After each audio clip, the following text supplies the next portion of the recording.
In this video, we will be looking at the concept of method overloading in Java. Method overloading means creating methods with the same name in a class that differ in either the type or the number of arguments. Let me show you an example.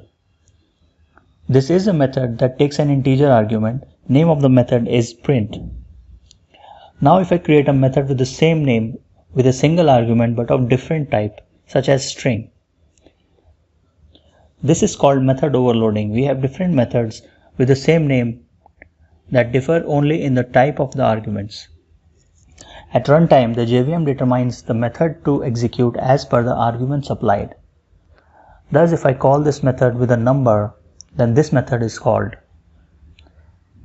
If it is called with a string, then this method is called. As I said earlier, overloaded methods only differ in the number or type of arguments. Overloaded methods may have different return types, such as this. This is legal. Overloaded methods may have different access specifiers too. Thus, this is also legal. There are a few important points to know about method overloading. First of these is widening. Look at this scenario. There are two overloaded methods, one that takes a long argument and other a double argument. Now what if I call this method with an integer such as 10? Which method do you think should be called? Let me run this and check. Method with a long argument is called. This is due to widening. While invoking a method, if the exact match is not found, then calling method arguments are widened to the next higher type till a match is found. Here is how it goes. If the calling method passes a character value and a method accepting a character value is not present, then a method accepting an int, long, float, and finally double is chosen.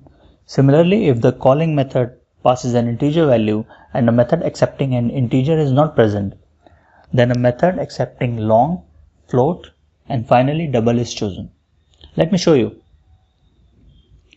Here we have two overloaded methods, one accepting a long and other a double. If I call this method with a character argument, then as per the earlier explanation, method with long argument should be called.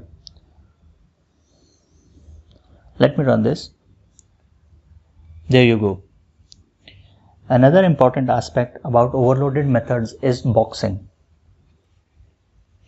If we call a method with an integer value and we have a method that takes a wrapper integer class as argument, then it will be matched. But as primitive values are widened, what we saw earlier, wrappers are not widened. Thus, if I change this value to a wrapper long, then there will be an error.